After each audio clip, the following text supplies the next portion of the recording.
Standing amidst the opulence of a grand dining hall, surrounded by family in their finest apparel, I never expected my own father to degrade me before everyone. The air was saturated with the aroma of roasted meat and fine wine, accompanied by something far more unpleasant: judgment. "You're nothing but a disappointment."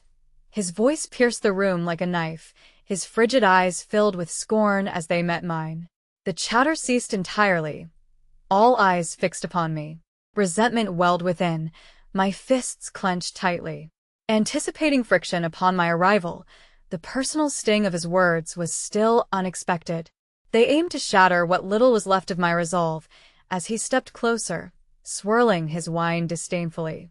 "Manual labor, is that what you've stooped to? Do you have no shame?"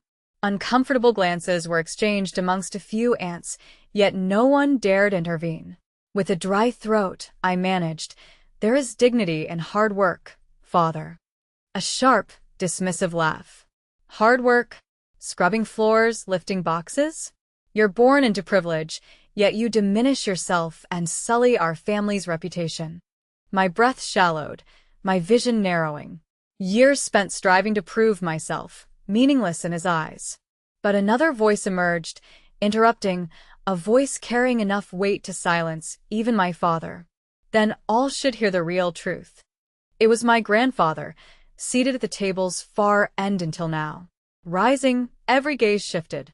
His few words bore great weight, silver hair shimmering in chandelier light. For the first time, my father's confidence waned. "What truth?" he inquired, voice unsteady. Grandfather placed hands upon the table. His next words jolted the room. "The only shame is yours, not hers." Murmurs erupted, tension visibly rising in my father. With a measured breath, grandfather persisted. "You think wealth comes from office comfort, dismissive of those working with their hands." His eyes gleamed. "Hear the truth." A narrative began, altering everything. Attentive ears leaned in, even my once assured father now uneasy. Glancing at me, grandfather proclaimed, "Our family wasn't founded on luxury. It thrived on sweat, blood, and toil." As his posture straightened, he recounted his past. "When I was younger, I had nothing. Unlike my son, I had no inheritance, no wealth. I built it." Gasps rippled among us. "What are you implying?" my father, voice taut, demanded. Unfazed, grandfather shared his origins. "As a construction worker, I toiled, laying bricks, mixing cement under the scorching sun, so we could survive. Every cent went to building our family. I never felt shame." My heart raced. This revelation was new. Manual labor is not beneath us. It made us. My father, face incredulous, dismissed it. "Investment stories, you told me." A dry laugh escaped grandfather. "Investments? The first land I bought I couldn't afford. I toiled day and night to amass enough. That was my first investment." A stunned silence enveloped the room. And now he addressed my father.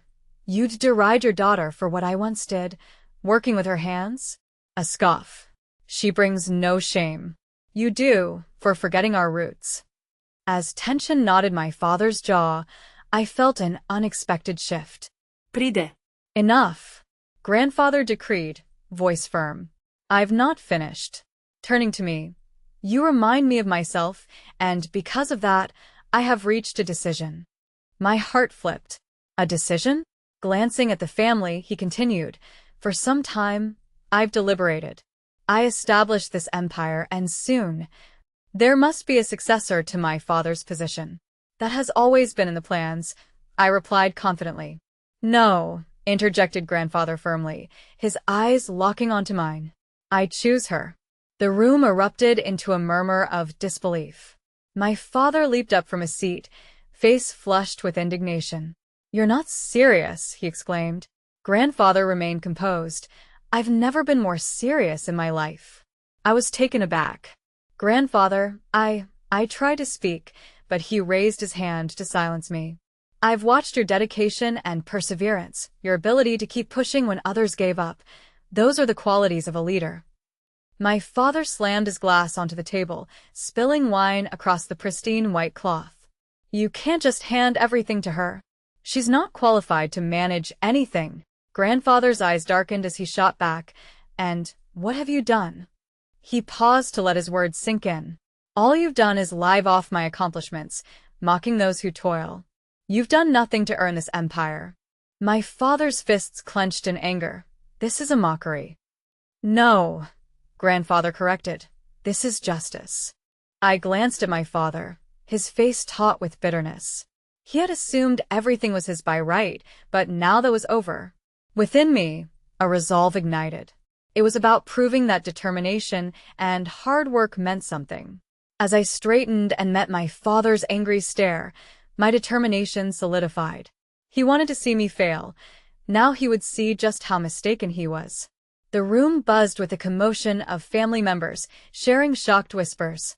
My father's face was a battlefield of emotions: outrage, disbelief, mortification.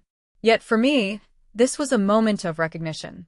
Grandfather had picked me after years of feeling belittled and undervalued. Here was the man who held the most influence in our family, acknowledging me as his heir. You can't be serious, my father's voice wavered, hands trembling as he gripped the table's edge. She lacks experience, business sense. She's been wasting her time with insignificant work. Grandfather looked sharply at him. And what have you been doing? Enjoying the fruits of my labor, living a life of privilege, while sneering at the foundation it was built upon. My father was about to retort, but his words failed him, and his face turned crimson. My heart raced, fueled by adrenaline and anxiety. This was happening too swiftly for me to comprehend. Grandfather, I began, steadier than expected. Are you sure?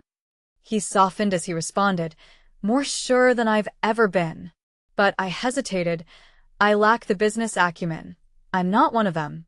That is precisely why you are the right choice, he reassured. This family needs a leader who appreciates hard work, not just numbers. I felt a shift within me. Having always been the outsider in the family, grandfather's words changed something. My father wasn't conceding. This is absurd, he barked. I've dedicated my life to this role, and she can't just take what's mine. Grandfather's gaze chilled. Yours? You believe you had an entitlement to my legacy purely based on our family name? You were expected to earn it, which you never did. My father's breath was erratic, his face a mask of fury and fear. He was not just losing inheritance, but control and power. This isn't over, he muttered ominously. Grandfather looked at him levelly. That's your choice. And with that, the conversation ended. As grandfather returned to his seat, sipping his drink, a tense silence hung heavy. The realization of what just transpired hit me. The succession to a vast empire had been settled, but it came with the enmity of my father, a conflict that I sensed was far from concluded.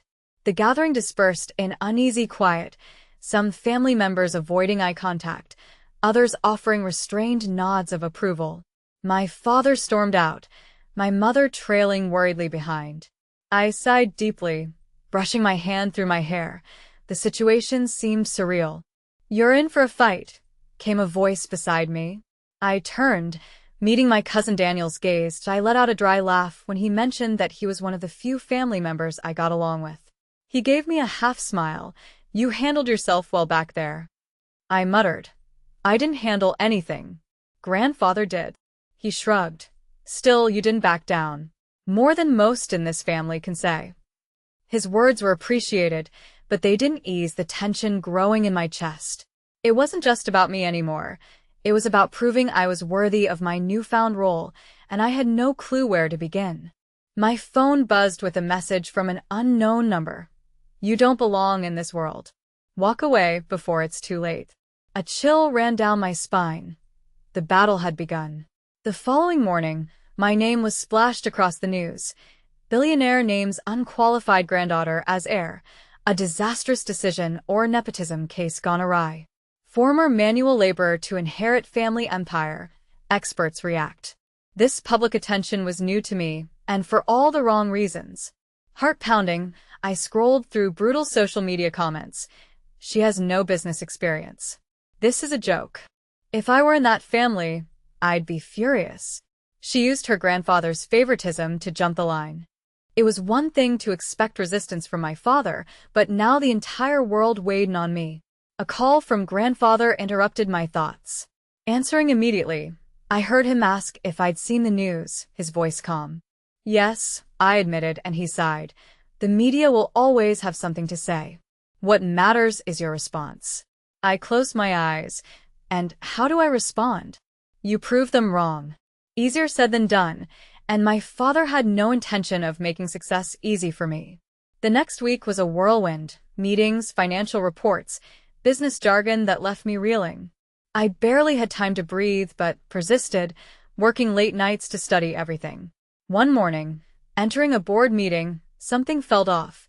Everyone was whispering with smirks directed my way. Frowning, I slid into my seat. What's going on? I asked. My father, sitting across from me, looked triumphant. You're about to find out, he said. The CEO cleared his throat. Miss, we have some concerns. I stiffened. Concerns? He slid a document across the table concerning my handling of finances. As I scanned the numbers, my blood ran cold. This wasn't a minor error. It was disastrous. A financial report leaked showed massive losses under my name, losses I hadn't caused, a fabricated setup. Looking up, I found my father watching me with a smile. Looks like you're not cut out for this after all, he said smoothly. My grip on the paper tightened. This was war, and I wasn't going down without a fight. The air in the boardroom was suffocating under the weight of expectant eyes. My father reclined in his chair, tilting his head mockingly. Do you have anything to say for yourself? He drawled. Jaw clenched, I examined the numbers again for any explanation. I knew these losses were fake, but they served as undeniable proof to everyone else of my incompetence. These numbers are wrong, I asserted, keeping my voice firm despite the storm within. I never authorized these transactions. The CEO's look was pitying. The documents say otherwise. My response was sharp. Then someone tampered with them. My gaze snapped to my father, and I think we all know who that someone is. Gasps spread through the room, but my father chuckled dismissively. Oh, sweetheart, he sighed. Blaming others for your mistakes isn't professional. His arrogance was stomach-churning, but I could see his strategy was to break and humiliate me. I stood my ground. Give me 48 hours. I'll prove these numbers are fake. The CEO hesitated. Skeptical glances exchanged across the board. The CFO finally nodded in agreement. All right, he said, but if you can't substantiate your claim, you'll be removed from your position. I exhaled deeply, acknowledging the gravity of his words. As I turned to leave, I locked eyes with my father.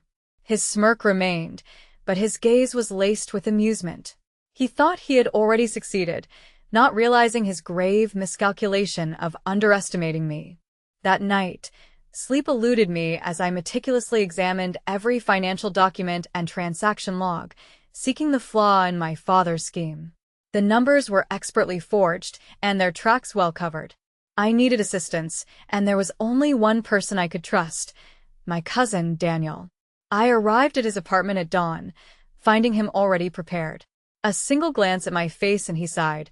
Let me guess, your father has made his move. I handed him the files. He's framing me. I have 48 hours to prove these are fabricated, or I'm finished. Daniel whistled. He's serious. Exhausted, I rubbed my temples. Can you help? He grinned. Do you even have to ask? In mere minutes, his fingers danced across the keyboard, scrutinizing the transaction records on his laptop. I watched, awestruck. Daniel, always the tech-savvy family member, was crucial, now more than ever. Hours passed before Daniel exclaimed, Found it. I jumped up. Where? He showed me the screen. There's a discrepancy in the timestamps.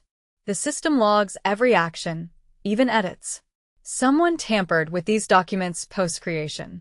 Heart racing, I leaned in to see a digital footprint, an IP address. That's from my father's office, I breathed. Daniel grinned. Bingo. We caught him, but confrontation wasn't my next step. No, if he played dirty, I'd play smarter. It was time to reverse the game. The next day, Entering the boardroom with newfound confidence, I saw my father relaxed, awaiting my failure. "Well," the CEO asked, "do you have evidence to support your claim?" I placed the printed documents on the table. Not only were these numbers altered, but I can prove who did it. As I pressed a button on my tablet, a screen illuminated behind me, displaying the security log that captured the financial tampering moment, featuring my father's office IP address at the bottom. Silence engulfed the room. Facing my father, I watched his smirk dissolve, his face paling. "Would you care to explain, father?" I asked sweetly. He opened his mouth, but no words emerged. The CEO cleared his throat. This is serious." Another board member shook his head. "We cannot overlook such manipulation." A murmur spread through the room, my father's control slipping as I gained momentum. He was a maelstrom of emotions: shock, rage, most notably fear. Years spent sculpting an unchallenged narrative were unraveling, his authority stripped away. Arms crossed, I allowed the silence to linger, letting him grasp the magnitude of his downfall. Finally, he spat. "This is ridiculous. These records could have been tampered by anyone." I smirked. "Then you won't mind us investigating further, right?" I turned to the CEO. "A full forensic audit of all recent financial transactions is advisable to ensure no larger issues." My father paled further, aware of the implications. He likely had committed far more serious offenses, now poised for discovery. "That won't be necessary," he stated quickly. "Oh, I believe it is," the CFO replied, voice cold. "This company can't afford fraud or corruption." My father clenched his jaw, fists tight. He was cornered and he knew it. Then the CEO faced me. "You've proven yourself today. Your name will be cleared, and I'll personally ensure you have the resources to succeed in this role." I nodded. "Thank you." Turning to my father, the CEO continued, "As for you, we need to discuss your future with this company." Clear realization struck. My father had lost, powerless over me, which felt incredible. That evening, I returned home victorious, mindful not to revel prematurely. My father was not a man to accept defeat easily, and I realized that when I received a message from an unknown number later that night. "Remember, this isn't over. You took something that wasn't yours, and I'm going to take it back." I inhaled deeply, clutching my phone. I had anticipated this, knowing my father wouldn't just quietly disappear. He was determined to fight, and if I wasn't cautious, he would go to any lengths to bring me down. However, I wasn't intimidated, because I possessed something he never had. I had earned my place, and I wasn't leaving. The following morning, chaos erupted as news articles flooded social media, casting me as an inexperienced, privileged heir who had used nepotism to seize a billion-dollar empire. A legacy in the wrong hands. The headlines read, "From labor to CEO, the controversial rise of an unqualified successor." Reports suggested internal conflict was tearing the company apart. I was aware of who orchestrated this attack. My father was manipulating the media to tarnish my reputation before I could prove myself. Yet again, he underestimated me. I contacted Daniel and asked him to find out who leaked these stories. Within an hour, he informed me, "It's coming from PR firms connected to your father's personal accounts," explaining he was spending millions to shape the narrative. I decided to alter the narrative instead of fighting the rumors. I embraced them by scheduling a live interview on the largest business network, sitting across from a fierce journalist known for her tough interviews. I allowed her to ask the hardest questions. When she said, "People say you don't deserve this position. What do you have to say?" I replied with candor, "They're right to question me. But I also say, give me time. Let my actions speak for themselves." She continued, "Your father claims you coerced your grandfather into granting you control. Do you deny it?" I answered, "My grandfather made his decision because he believed in me, and I am determined not to disappoint him." By the interview's conclusion, public perception had dramatically shifted. I had transformed from a privileged heir to an underdog striving for her rightful place, and the public adored an underdog. A week later, my father stormed into my office. "You think you've won?" he hissed. I leaned back calmly in my chair. Haven't I? I replied. His hands clenched into fists. You have no idea what you're doing, he growled. I met his gaze and replied, Yet, I'm still standing, while you've lost everything. He was breathing heavily, his entire being seething with fury, but I noticed something else, something akin to fear. Deep down, he realized I was no longer the weakling he thought I was. I had fought back and won. It wasn't effortless. Challenges remained. There were skeptics among company staff, hesitant investors, and obstacles that seemed insurmountable. Yet, I dedicated myself like never before. After months of proving my capabilities and overcoming each hurdle, I stood before the company's employees delivering the speech of my life. My grandfather built this company from the ground up, I declared, and I intend to honor his legacy, not by merely sitting in an office, but by ensuring everyone in this company is valued, regardless of their background. Applause filled the room, and for the first time, I felt I truly belonged. I never saw my father again. He vanished, overwhelmed by the consequences of his choices. Occasionally, I pondered if he ever regretted his actions, but ultimately, it was inconsequential.